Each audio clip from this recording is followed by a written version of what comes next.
노후에는 어떤 집에서 살아야 할까? 노년기를 앞두면 누구나 해보는 고민인데요. 여러분은 현재 어떤 집에서 살고 계신가요? 은퇴 이후 넓고 탁 트인 정원에서 반려동물과 뛰노는 한적한 시골 생활 또는 도심 속 문화시설이 가득한 곳에서의 여유로운 도시 생활을 꿈꾸기도 하는데요. 이미 그런 집에서 살고 계신 분도 또는 주거지 이동을 고민 중인 분도 계실 텐데요. 실제로 예비 은퇴자 2명 중 1명은 은퇴 이사를 고민한다고 합니다. 한 조사에 따르면 50에서 65세 중장년 2,000명에게 노후의 주거지에 대해 물었더니 지금 집에서 계속 살겠다와 다른 집으로 이사하겠다는 응답이 반반이었습니다. 우리는 나이가 들면 자식보다 믿을 건 집밖에 없다고 얘기하기도 합니다. 이처럼 노후의 보금자리는 인생 후반을 행복하게 보내기 위해 간과해서는 안 될 중요한 요소입니다. 노년기 이사는 실패하기 쉽다는 말이 있죠. 그만큼 고려해야 할 변수가 많기 때문인데요. 그렇다면 노년기에 편안하게 살 집은 어떤 기준으로 골라야 할까요? 그래서 오늘은 건강하고 편안한 노후 주거지 선택을 위해 반드시 고려해야 할 7가지에 대해 말씀드리겠습니다. 오늘의 영상을 보시고 과연 나의 노후 생활을 풍요롭게 하는 생애 마지막 집으로 무엇이 좋을지 함께 고민해 보시는 시간이 되셨으면 좋겠습니다. 바로 시작하겠습니다. 노후에 살기 좋은 집 첫 번째는 병원이 가까이에 있는 집입니다. 수명이 길어짐에 따라 건강에 대한 관심 증가와 70대 이후 간병기를 대비해 특히 병원과의 접근성이 가장 중요한데요. 실제로 통계청에서 발표한 바에 따르면 60대 이상이 노후에 거주지를 옮길 때 가장 중요하게 생각하는 것으로 의료시설이 제일 선호도가 높다고 합니다. 젊었을 땐 건강하던 사람도 나이가 들면 여기저기 아픈 데가 생기고 병원을 자주 찾기 마련인데요. 고령자들은 스스로 이동하기 힘들고 차량을 운전하기도 만만치 않지요. 병원에 가야 할 때마다 자녀에게 매번 부탁하기도 힘드니 큰 병원에 인접한 곳에 사는 것이 최고 좋습니다. 50대, 60대는 자연환경이나 문화시설 등 다른 요소에 우선순위를 둬도 괜찮습니다. 하지만 70대 이상이라면 건강관리에 더 신경 쓰셔야 하는데요.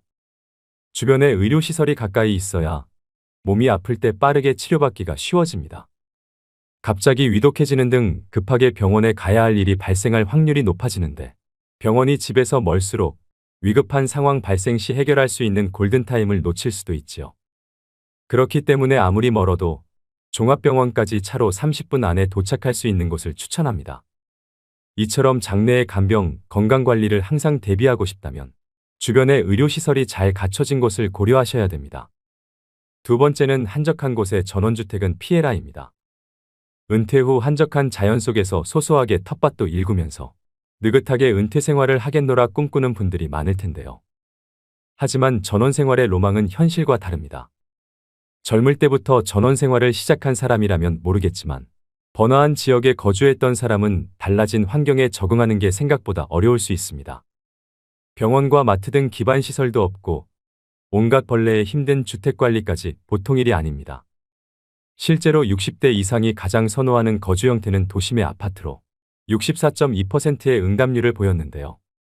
새소리 물소리가 듣고 싶어서 시골로 이사갔던 노인들이 도시로 유턴했는데 알고 보니 그 이유가 차 소리를 듣고 싶어서였다는 우스갯소리도 있습니다. 전원 생활에 적응하지 못하고 다시 도시로 돌아오는 사람들도 많은 것이 현실입니다. 다들 아시겠지만 노후에는 병원과 각종 편의시설이 가까이 있어야 생활이 편리해지고 삶의 질이 높아집니다. 두 다리 멀쩡하고 운전도 가능할 땐 맑은 공기를 마시며 눈 뜨는 것이 기쁨이겠지요.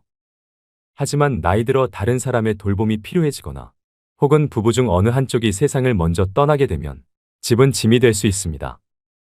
전원 생활에 안착했어도 75세쯤 되면 몸에 아픈 곳이 늘어나고 거동이 불편해져서 병원이 있는 도시로 돌아가야 하는 때가 오게 됩니다. 그럼에도 불구하고 나는 건강에 자신 있고 조용하고 자연이 있는 곳을 원한다면 이때는 도심 외곽의 전원 휴양형 주거지보다는 도심에서 1시간 이내 거리의 근교형 입지를 선택하는 것을 추천드립니다. 또는 은퇴 후 경제적인 여유가 되신다면 도시에서 혜택을 누리고 지금처럼 그대로 사시면서 아름다운 곳으로 여행을 자주 다니시라고 말씀드리고 싶습니다. 세 번째는 교육 문화시설이 잘 갖춰져 있는지 봐라입니다. 오랜 직장 생활을 끝내 은퇴 이후에는 비교적 시간 여유가 늘어나 무료함을 느끼기 쉽습니다. 이런 여가 시간을 취미 활동으로 보내시는 분들도 있고 또 아직 일을 하시는 분들도 계실 텐데요. 더 나이가 들수록 우리 시니어들은 무엇을 하면서 가장 많은 시간을 보내게 될까요? 노인복지관이나 도서관, 시민회관 같은 교육이나 문화시설이 잘 갖춰진 곳에서 거주한다면 노후의 여가 생활에 대한 만족도가 높아집니다.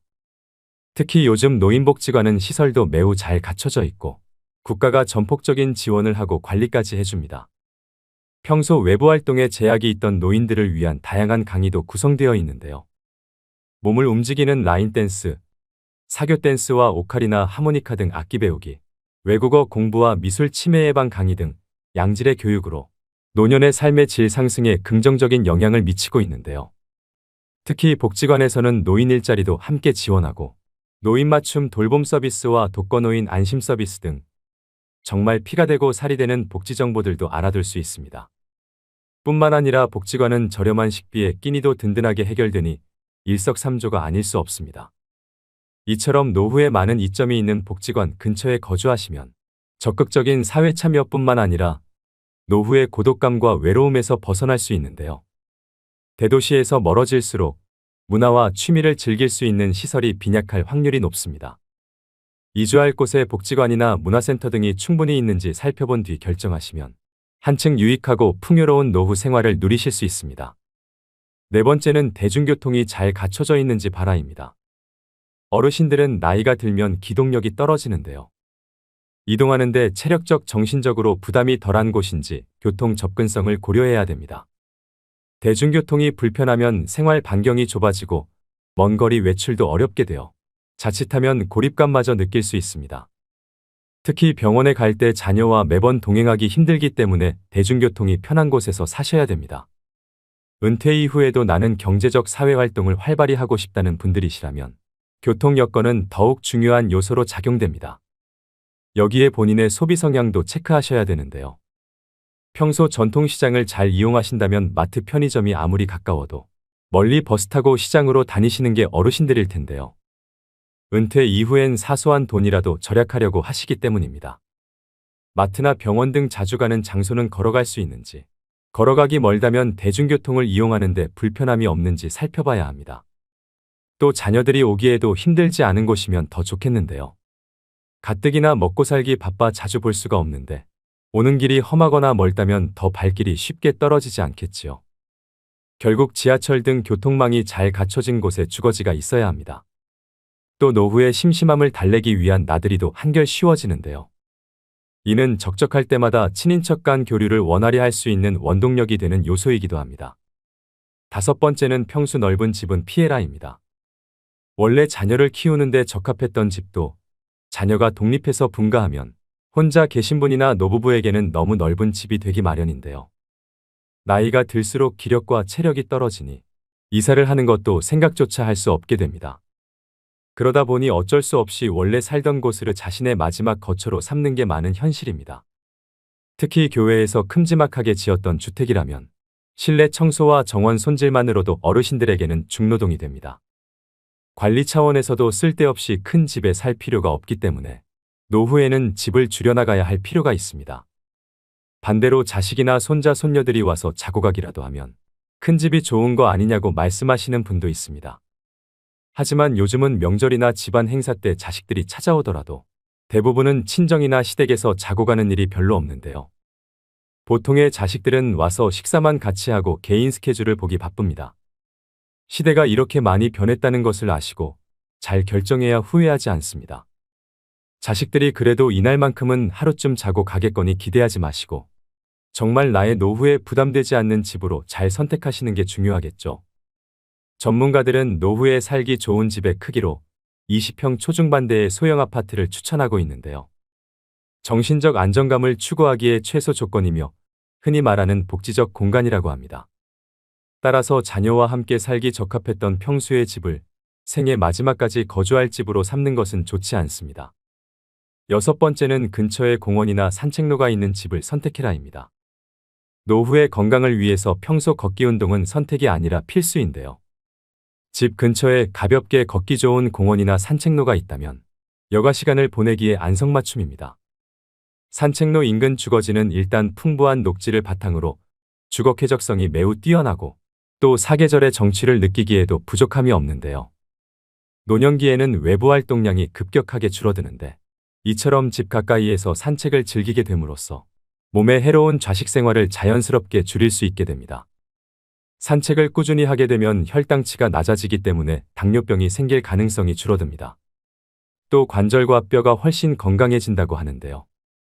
골절이나 혈관 수축 질환이 발생할 가능성이 줄어들어 신체는 더욱 민첩해지고 튼튼해집니다. 매일 30분씩이라도 산책을 하게 되면 신체에 활력을 주는 호르몬이 분비되어 노후의 스트레스가 줄어들면서 우울증 예방 효과에도 탁월합니다.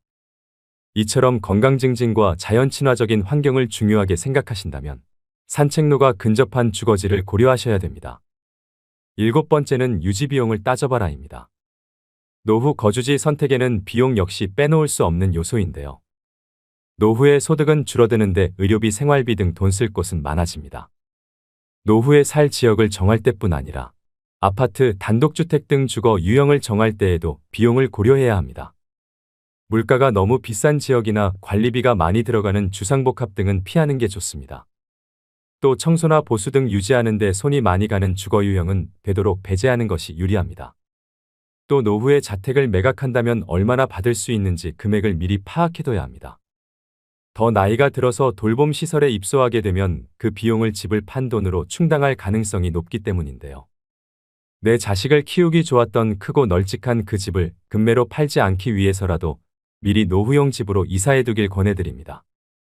비용적인 문제로 발생하는 또 다른 대안은 공공임대주택 입주인데요.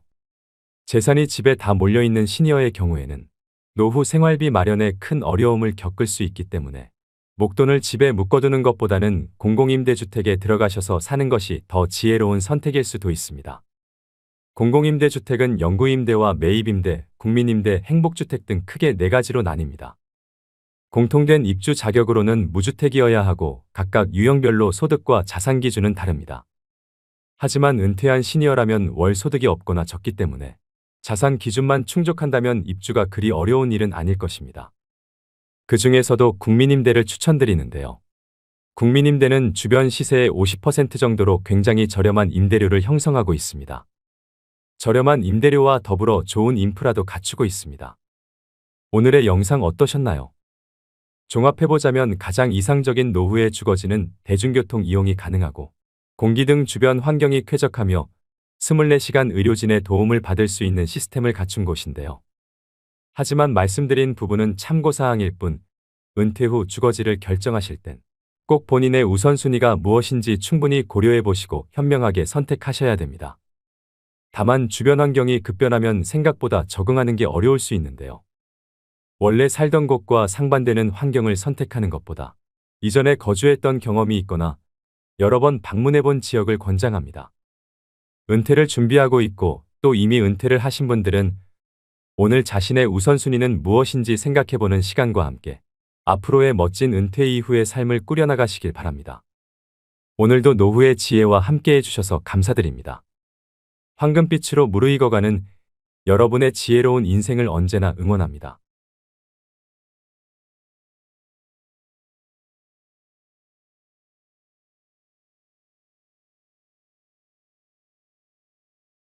여러분은 외모가 중요하다고 생각하시나요?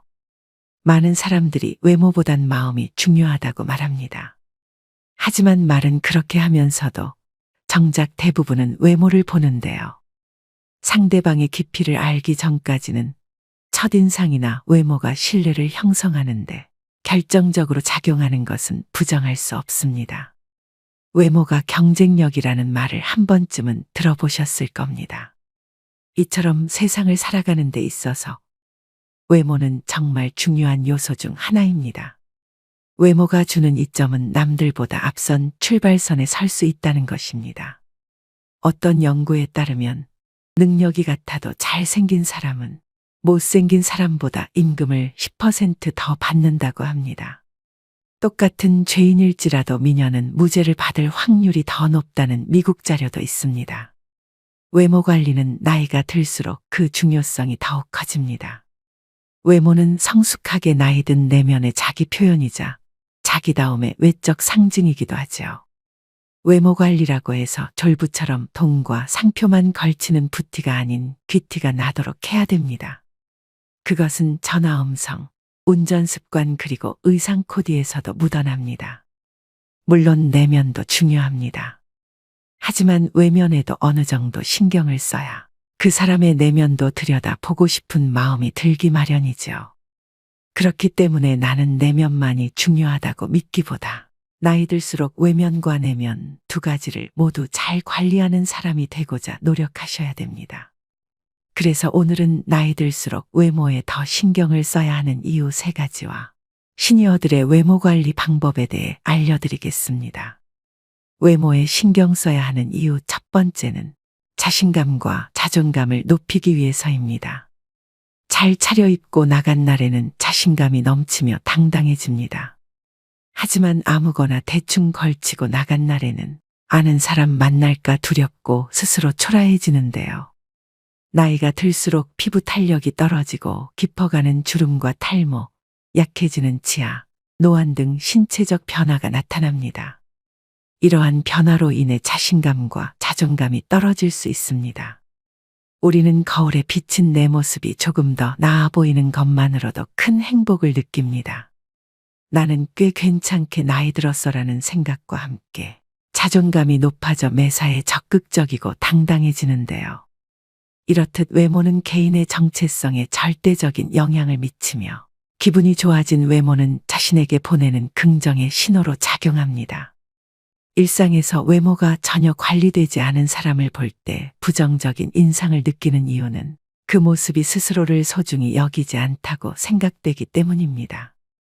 자신을 방치하고 가꾸지 않는데도 늘 당당하고 자신감 넘치는 사람은 절대 없습니다. 나에게 찾아온 부정적인 외모의 변화가 그저 바쁜 삶 때문이라고 혹은 나이 때문이라고 변명하고 계시는 분들도 있으실 겁니다.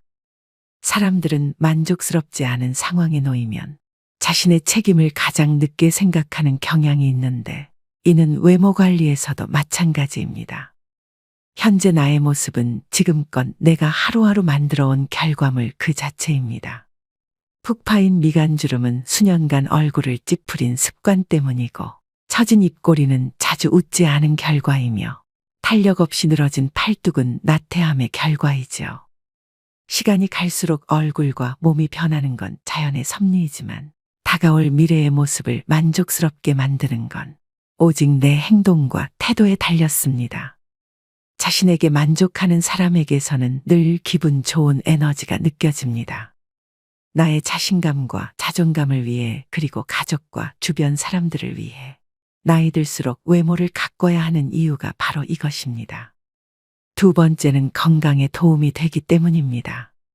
젊었을 때는 느끼지 못했지만 나이 들수록 특히 노인의 외모 관리는 신체적, 정신적 건강에 많은 영향을 줍니다.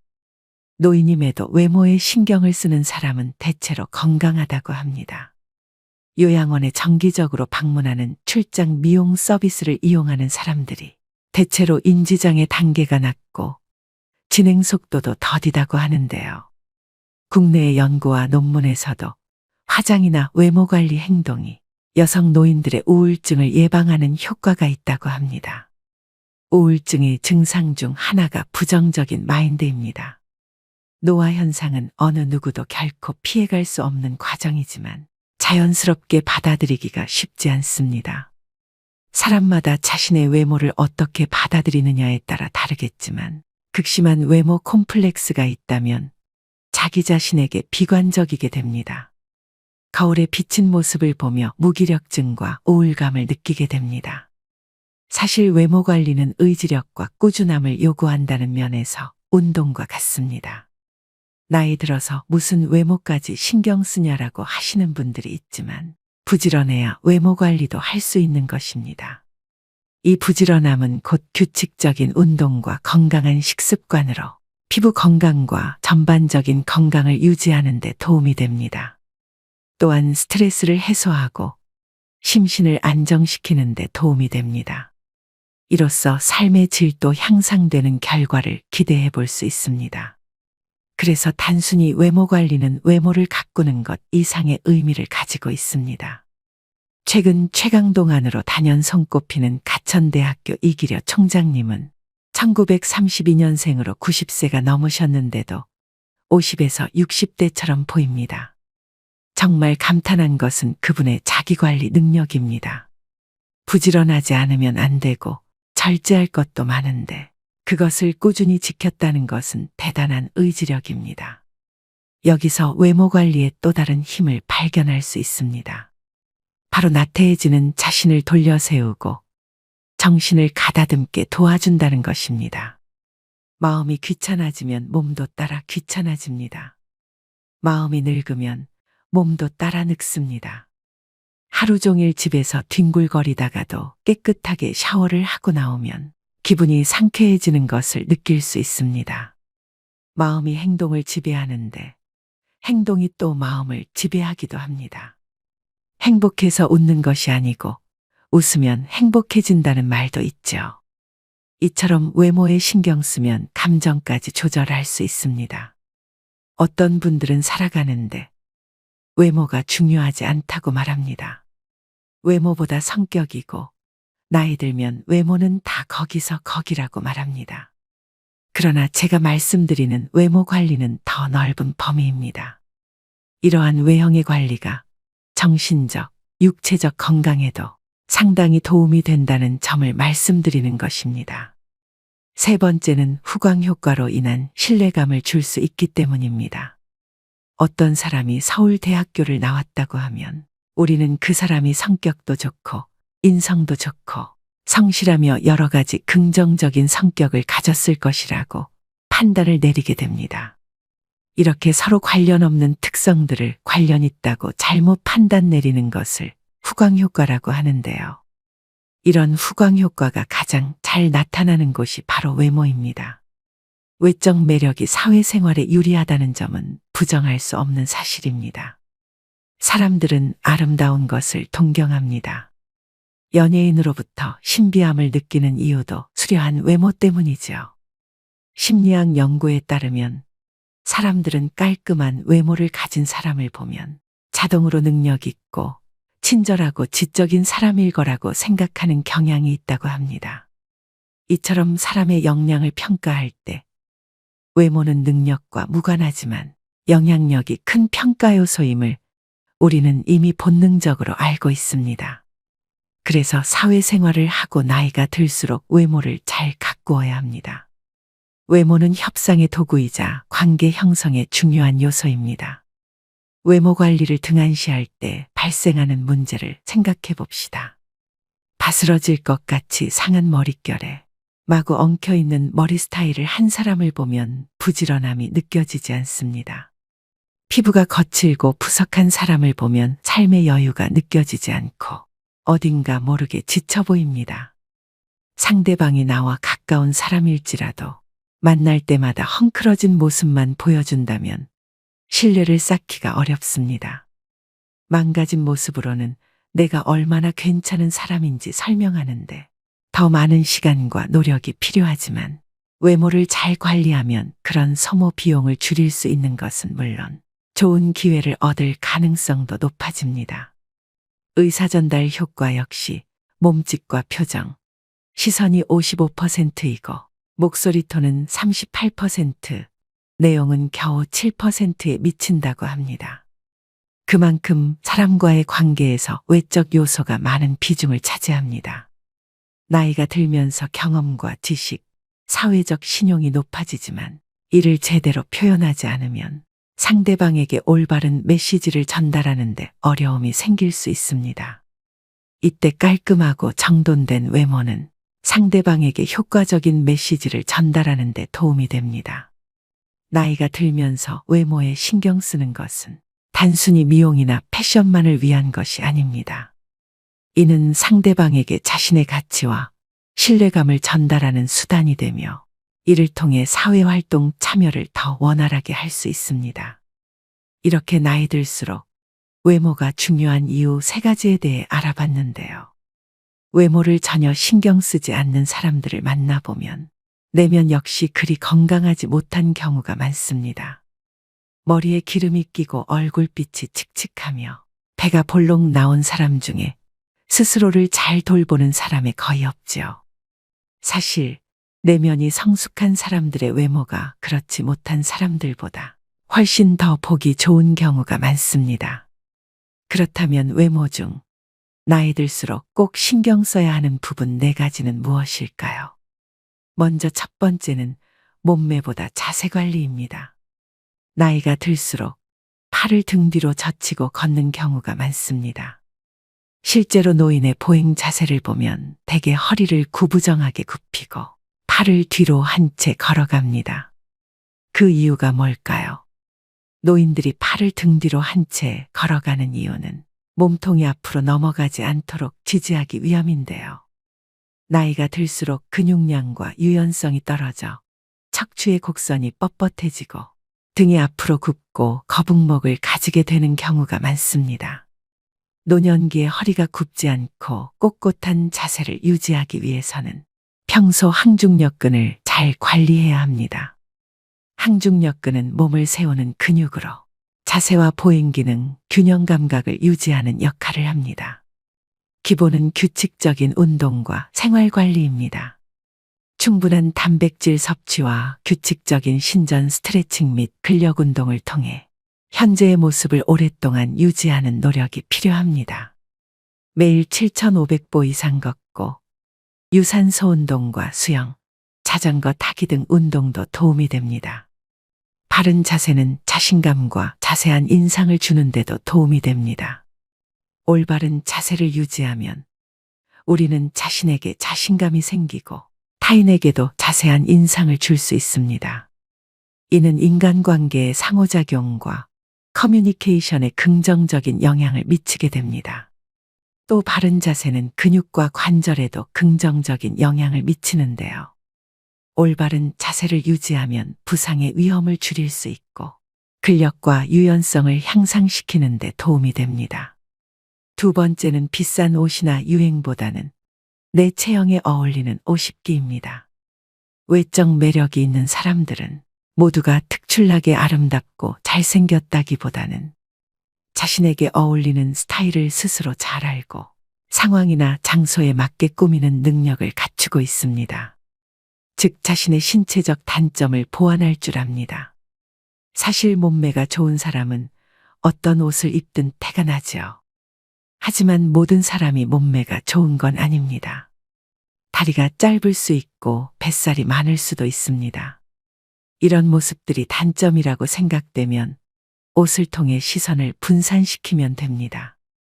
다리가 짧다면 티를 바지에 넣어 입으면 되고 뱃살이 많다면 밝은 색의 티보다는 검은색 티셔츠가 도움이 됩니다. 세 번째는 모발 관리입니다. 나이가 들면서 심각한 고민거리 중 하나입니다.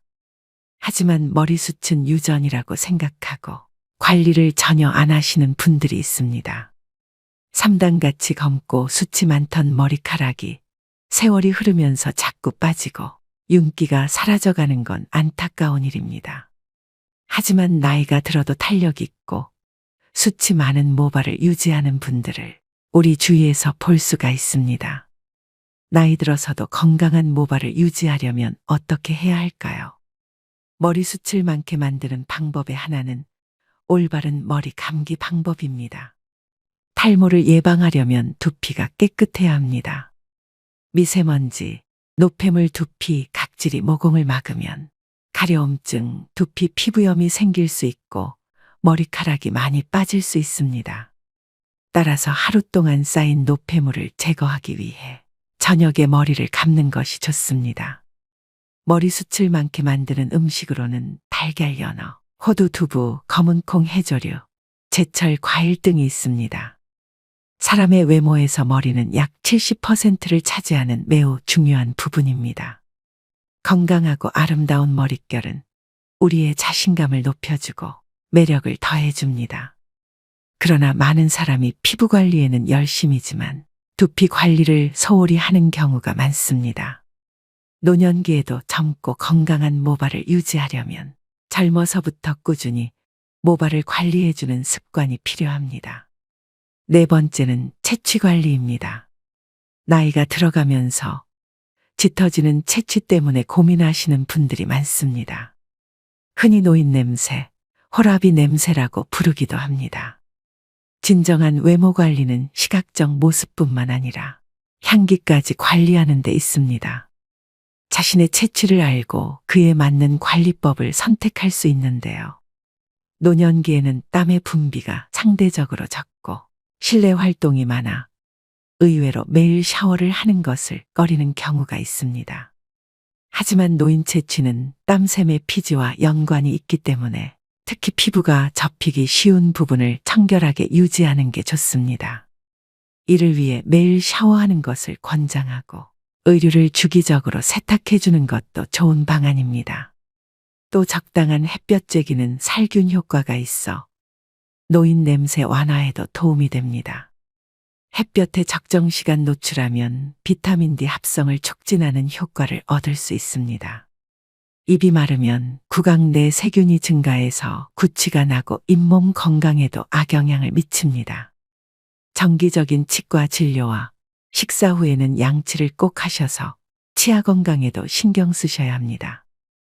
눈이 크고 코가 얼마나 오똑한지, 얼굴형이 계란형인지, 몸매가 말랐는지 글래머스한지 이런 것들은 젊을 때나 중요하게 생각하는 외적 요소입니다. 그러나 나이가 들어갈수록 그 세부적인 비중이 줄어들고 사람의 전반적인 이미지를 결정하는 이 네 가지만 남게 됩니다. 오늘부터 꼭 실천하셔서 노후의 외모 관리에 도움이 되셨으면 좋겠습니다. 오늘의 영상 어떠셨나요?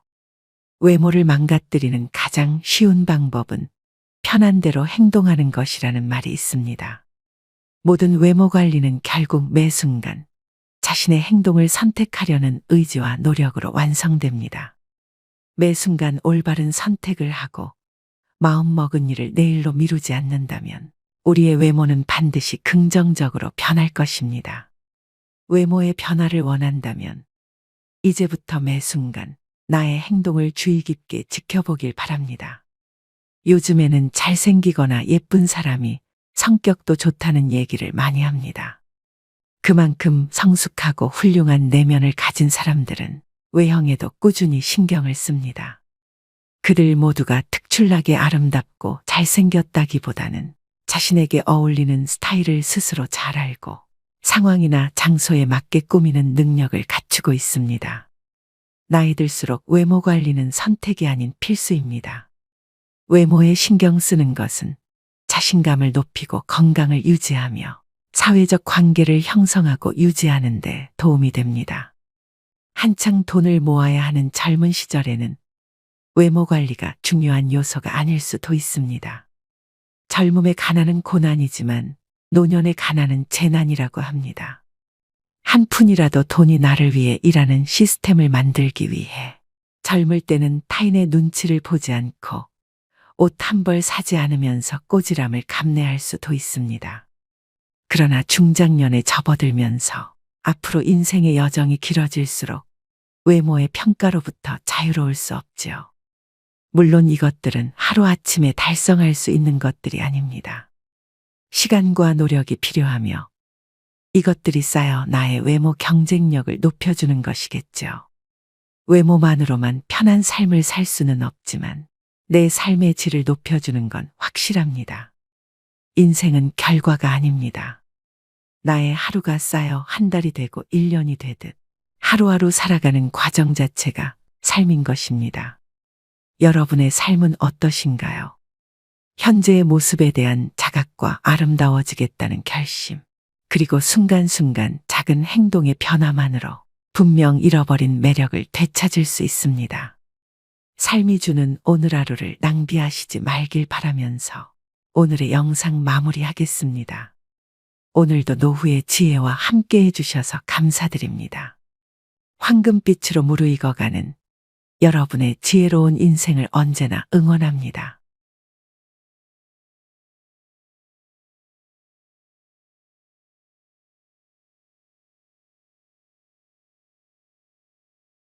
노인이 오래 사는 것을 보는 것은 즐거운 일이지만 노인이 오래 고생하며 사는 것을 보는 것은 즐거운 일이 아니다.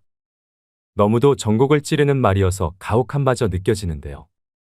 하지만 우리 주위에는 나이가 들어서도 사회 활동을 하고 열심히 취미를 즐기시는 분들이 늘고 있습니다.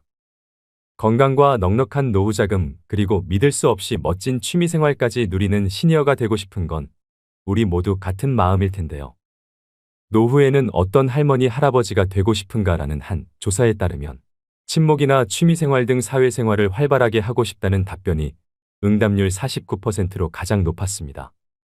이처럼 경제적으로 풍요로운 노후보다 사회활동을 꿈꾸는 이들이 많다는 것이 조금 의외기도 했는데요. 그만큼 노후를 채울 여생의 자원인 취미의 중요성이 날로 커지고 있다는 의미겠지요. 퇴직 후 많은 시간을 어떻게 설계하고 채우느냐에 따라 인생이 막의 성패가 갈린다고 해도 과언이 아닙니다. 평소 해보고 싶었던 일, 미뤄뒀던 일이 무엇인지 지금부터 고민해보시고 바로 실천을 해보시는 게 중요합니다. 그래서 오늘은 취미 영상 1탄에서 그동안 여러분이 댓글로 남겨주신 취미를 토대로 1탄 영상에서 언급되지 않았던 노후 취미 베스트 7가지를 뽑아봤습니다. 현재 우리나라 50대에서 80대 이상의 어르신들이 가장 많이 즐기시고 또 가성비가 최고인 취미 1위는 무엇일까요? 바로 시작하겠습니다. 첫 번째 취미는 파크골프입니다. 파크골프는 1탄 영상의 댓글에서 제일 많이 하고 계셨던 취미 1위입니다. 최근에 중장년층분들 사이에서 꽤나 인기가 올라가고 있는 취미 활동인데요. 일반 골프는 경제적인 부담으로 인해 아직은 진입장벽이 높은 편에 속합니다. 이러한 이유로 요즘은 골프를 조금 더 가볍게 즐길 수 있는 파크골프에 관심이 높아지고 있습니다. 골프의 장점은 그대로 가지면서 저렴한 비용으로 즐길 수 있다는 장점이 있습니다. 파크골프는 공원과 골프의 합성어로 도심의 공원에서 나무채와 플라스틱 공으로 간편하게 즐길 수 있는 골프의 한 종류인데요. 공원을 산책하듯 계속 걸어야 하기 때문에 운동량도 상당하고요. 각 홀이 보통 150m 이하의 사이즈로 되어 있고 18홀을 기본으로 66타가 일반적입니다. 공이 높이 뜨지 않고 플라스틱으로 되어 있어서 부상 위험도 적고 체력 소모도 적으면서 시간 제약 없이 즐길 수 있습니다.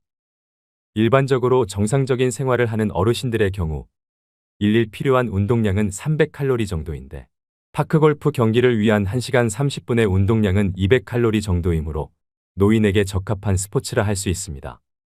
현재 전국에 약 300여 곳의 파크골프장이 마련되어 있는데요. 수요가 많은 만큼 앞으로 더 많은 파크골프장이 우후죽순으로 생겨날 것으로 예상됩니다. 주로 65세에서 75세 정도의 분들이 많이 즐기고 계시지만 비교적 힘든 기술을 요구하지 않기 때문에 나이에 상관없이 즐기기에 좋아서 80대까지 추천드리는 취미 활동입니다. 입문 장벽이 낮고 부상 위험도 적으면서 가볍게 즐길 수 있는 파크골프로 취미를 시작해보시는 건 어떨까요? 두 번째 취미는 당구입니다. 댓글로 많이 언급해주셨던 노후 취미 2위는 바로 당구인데요. 은퇴 후 골프도 치고 다른 취미 생활을 해봤지만 당구만 한 게 없어요. 몸에 무리도 안 가고 또래와 쉽게 어울릴 수 있고요. 저렴하게 즐기고 두뇌회전에도 도움이 되니 일석삼조 아니겠어요? 중장년층 남성분들 사이에 가장 인기가 많은 취미로 목 좋은 당구장에는 어김없이 5060 세대들이 포진해 있는데요. 이렇게나 시니어들에게 인기가 좋은 당구의 매력은 무엇일까요? 일단 비용 부담이 크지 않다는 게 주머니가 얇아진 5060 세대에게 어필하고 있는데요. 2만 원 정도만 내면 2시간 정도 즐길 수 있습니다. 저렴한 비용 외에 접근성이 좋고 장비가 갖춰져 있어 편의성 또한 좋습니다. 거기다 또래 친구들과 사회적 관계를 지속적으로 이어갈 수 있다는 점도 한몫합니다. 노후건강연구소에서 60, 70대를 대상으로 당구와 노년 건강의 관계를 조사한 결과 주 4회 이상 당구를 즐기는 사람일수록 건강 상태가 양호한 것으로 나타났는데요. 일반적으로 당구대 한 바퀴를 돌면 10에서 13m를 걷게 됩니다. 1시간 당구를 즐긴다면 적게는 2km에서 많게는 4km까지 걷는 셈이지요. 과격한 신체 접촉이 없고 몸에 무리가 가지 않는 저강도 운동으로 만성질환이 있을 수 있는 50대 이후 세대에게 제격인 취미인데요. 또 공을 칠 때 취하는 기마 자세는 하체 근력 향상에 도움을 줍니다. 다만 허리를 굽혔다 폈다 하는 동작을 반복하기 때문에 허리가 약한 분들은 다소 무리가 갈 수도 있습니다. 이를 예방하기 위해선 사전에 충분하게 스트레칭을 하는 것이 좋습니다. 당구공을 칠 때는 상당한 집중력이 필요한 만큼 자연스럽게 두뇌 활동도 활발해지면서 인지장애와 치매를 막는 데 큰 도움을 줍니다. 적은 돈으로 일상의 활력과 건강도 챙기면서 최고의 가성비를 얻을 수 있는 취미 활동으로 당구는 어떠실까요?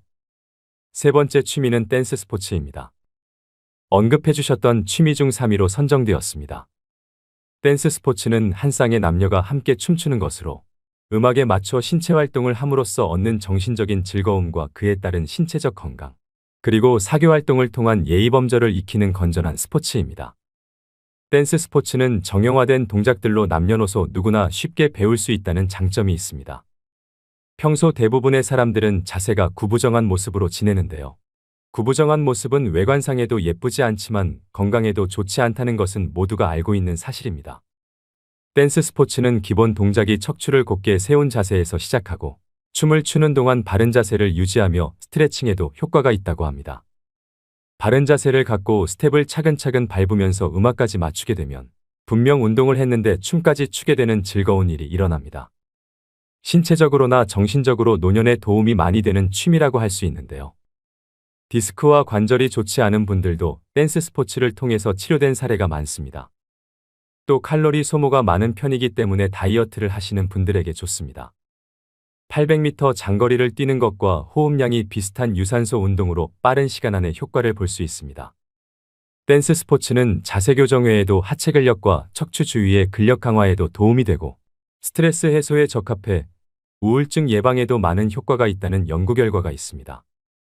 일상에서의 스트레스를 맘껏 해소하면서 왈츠나 줌바 탱고로 바른 자세와 예쁜 몸매를 얻고 사교와 활력도 얻을 수 있는 댄스 스포츠는 어떠신가요? 네 번째 취미는 어르신들의 보편적인 취미로 흔히 거론되는 등산인데요. 산행을 꾸준히 하게 되면 균형 잡힌 건강한 외모와 체력을 유지할 수 있으며 심폐지구력 향상과 혈액순환을 원활하게 함으로써 정신적 육체적인 만족감을 얻으실 수 있습니다. 또 자연 풍경을 직접 느낌으로써 정신을 맑게 해주고 스트레스 해소를 돕는데요. 특히 시니어들의 우울증을 예방해준다는 연구 결과도 있습니다. 반면에 하산을 하는 과정에서 무릎 관절이 체중과 배낭의 무게를 지탱하며 내려오기 때문에 관절에 무리가 갈 수 있습니다. 이로 인해 중장년들의 경우 무릎이 시리거나 연골이 손상되기도 합니다. 무릎 관절이 안 좋으신 분이나 근력이 거의 없으신 분들은 피하는 것이 좋습니다. 요즘 여기저기 단풍 구경하러 가을 산행을 많이 가실 텐데요. 안전한 산행을 하려면 철저한 산행 준비가 필요합니다. 첫째로 자기 체력에 맞는 산행 목적지를 정하는 것이 가장 중요합니다. 평소 운동이나 등산을 하지 않는 사람이 갑작스럽게 무리한 산행을 하게 된다면 다양한 산악사고가 발생할 수 있습니다. 둘째로 음주 산행은 절대 금물입니다. 하산 중에 넘어지거나 안전사고에 노출되기 쉽습니다. 셋째는 등산 전에 충분한 스트레칭을 통해 부상 위험을 예방하셔야 합니다. 등산 중간중간 적절한 휴식을 통해 체력을 유지하는 것도 아주 중요합니다. 맑은 공기와 흙냄새, 꽃향기가 어우러져 정신적인 테라피를 누릴 수 있는 취미로 등산은 어떠신가요? 다섯 번째 취미는 집에서 하는 작물 재배입니다. 나이가 들수록 건강한 식생활은 점점 더 중요해지고 있는데요. 집이나 집 밖의 작은 텃밭을 이용해서 소일거리 삼아 채소 작물 재배를 많이 하십니다. 텃밭이나 정원이 없는 분들은 집안에서의 채소 재배가 대안인데요. 홈가드닝이라고 하는 이것은 텃밭에서의 경험과는 또 다른 흥미로운 재미를 제공합니다. 실내에서 채소를 키우는 가장 큰 장점 중 하나는 계절의 제약을 받지 않는다는 것입니다. 텃밭에서는 계절마다 적합한 씨앗을 심어야 하지요. 그래서 신경 써야 될 부분이 한두 가지가 아닐 텐데요. 하지만 실내에서는 환경을 조절하여 언제든지 원하는 채소를 키울 수 있습니다. 비와 눈이 내리는 날에도 자신만의 작은 농장을 가꿀 수 있습니다. 고기와 찰떡궁합인 상추와 깻잎, 콩나물과 대파, 방울토마토 등 집에서 키우기 수월한 채소들이 많은데요. 작은 공간에서도 풍부한 수확을 얻을 수 있다는 점이 매력적이고 살뜰히 재배한 채소는 온 가족의 건강한 밥상에도 역할을 톡톡히 합니다. 작은 노력과 관심을 투자함으로써 농약 걱정 없이 건강한 식단을 유지하고 동시에 자연을 느끼며 뜻깊은 시간을 보낼 수 있는 취미로 실내 작물 재배는 어떠신가요? 여섯 번째 취미는 오디오북 듣기입니다. 대부분의 사람들은 평소 독서의 습관을 가지려고 노력을 많이 하실 텐데요. 그런데 마음처럼 실천하는 게 정말 쉽지 않습니다. 특히 나이가 들어가면서 노안으로 눈이 침침해져서 피로해지니 종이책은 더 가까이 하기가 꺼려집니다. 그 대안으로 종이책보다 상대적으로 저렴하고 접근성이 좋은 오디오북이 요즘 대세입니다. 특히 대표적인 오디오북인 유튜브에는 노후에 필요한 건강정보나 마음공부, 복지정보 등 무궁무진한 지혜와 정보들이 하루에도 몇백만 개에서 몇천만 개씩 쏟아지는데요. 제 구독자분들 중에서도 본인의 성향과 맞는 다양한 채널을 구독 중이실 거라 생각이 됩니다. 이처럼 이어폰 하나만 있으면 시간 장소에 구애받지 않는 오디오북의 장점은 무엇일까요? 첫 번째는 누군가 말해주던 내용이 읽히게 되니 이해가 쉽습니다. 두 번째는 음악처럼 편하게 들을 수 있는데요. 특히 출퇴근 시간이나 운동할 때 음악 듣듯이 손쉽게 들을 수 있다는 장점이 있습니다. 피곤한 이동 시간의 효율적 시간 활용과 책을 통한 즐거움은 매일 성장하고 있다는 만족감을 느끼게 해줍니다. 세 번째는 무의식에 남습니다. 예를 들어 어렸을 때 들었던 말들은 대부분 우리의 무의식 속에 남아 있는데요. 이미 형성된 무의식은 생각을 좌우하지요. 이러한 생각이 결정을 만들고 결정이 행동을 만들게 됩니다. 살면서 좋은 이야기 듣는 것이 어려울 때가 많습니다. 이때 좋은 글을 많이 들으면 잘못된 무의식을 고쳐 나갈 수 있겠지요. 오디오북을 들을 수 있는 어플은 유튜브 외에도 윌라, 밀리의 서재, 스토리텔 등이 있습니다. 행복한 노후의 양식을 얻기 위한 취미로 꾸준히 책과 오디오북을 병행하시는 건 어떠실까요? 마지막 7번째 취미는 외국어 공부입니다. 외국어 공부는 의외로 추천수가 많았던 취미 활동이었는데요. 새로운 언어에 몰입하는 것은 건강한 두뇌를 유지하고 치매를 예방하는 데 기여할 수 있습니다. 미국 펜실베니아 대학교 연구진은 2개 이상의 언어를 구사하는 사람일수록 치매에 잘 걸리지 않는다는 연구 결과를 발표했는데요. 이처럼 외국어 학습과 치매 예방의 상관관계에 대해 증명된 연구 결과는 무수히 많습니다. 외국어 학습은 기억력과 주의 집중, 문제 해결과 같은 다양한 인지 과정을 수반하는데요. 이러한 정신운동은 뇌를 자극하게 되지요. 또 외국어를 배우는 과정은 인내와 꾸준한 노력이 필요하기 때문에 자기관리 능력과 학습 스트레스 관리 능력을 키울 수 있게 됩니다. 더불어 개인의 자신감 향상으로 노후의 활력을 가져다 주는데요. 실제로 주변에서 보면 이 언어 공부가 해외여행이나 다른 나라 살아보기 등 다양한 활동으로 인생 전체의 활력과 삶의 범위를 확장시켜주는 계기가 되기도 합니다. 외국어 공부는 어려움이 따르고 긴 시간과 노력이 필요하지만 그 노력이 결실을 맺는 순간은 놀라울 정도의 만족감을 주는 일입니다. 해내려는 마음은 늙지 않습니다. 특히 공부에 있어서 늦은 때란 없습니다. 노후에 품격 있는 취미생활로 제2외국어 공부는 어떠신가요? 오늘의 영상 어떠셨나요? 은퇴는 어떤 사람에게는 기쁨과 안식을 가져다주는 순간이지만 또 어떤 사람에게는 불안과 고민을 가져올 수도 있는데요. 은퇴 후 직업과 일을 대신하고 자기 정체성을 다시 잡아줄 지속적인 무엇인가가 필요하다는 걸 느끼는 순간이 오게 됩니다. 바로 이 시기가 취미가 중요해지는 때입니다. 그렇기 때문에 마지막 30년을 후회 없이 의미 있게 보낼 나름의 실천 계획은 있어야 합니다. 이런 취미에도 몇 가지 조건이 있는데요. 먼저 첫째로 취미를 즐길 수 있는 체력과 건강 상태를 갖췄는지, 둘째로 경제적 상황을 고려해 부담이 크지 않은 취미인지, 셋째로 가족 도움 없이 스스로 할 수 있는지를 따져봐야 합니다. 특히 두세 가지의 취미를 병행하는 것을 추천드리는데요. 낮에는 등산을 하고 저녁엔 음악 감상을 하는 등 시간을 계획적으로 사용하셔야 노후의 건강에도 도움이 됩니다. 이처럼 평생 즐길 수 있는 나만의 취미로 구체적인 실천 항목을 만든다면 최소한의 축복된 은퇴를 맞게 되지 않을까요? 우리 중장년들은 건강 유지를 위해 하루하루 즐겁게 사셔야 합니다. 그 길에 취미생활은 선택이 아니라 필수라고 생각됩니다. 나이가 들면서 취미가 없으면 영혼을 잃어버립니다. 노후에 건강하지 못하고 즐길 취미도 준비되어 있지 않다면 그때라도 시작했더라면 나 이럴 줄 알았다는 후회스러운 탄식이 절로 나올 수 있게 되지요. 은퇴 후에는 시간이 많으니 제2의 직업을 가지더라도 현역 시절의 절반 정도로만 짧게 일하고 나머지는 취미생활에 투자하는 여유로운 삶을 누리셔야 됩니다. 인생에서 너무 늦은 때란 없습니다. 지금부터라도 자기에게 맞는 취미를 찾아 자신의 노년을 스스로 개척해 가시는 여러분들이 되시길 소망합니다.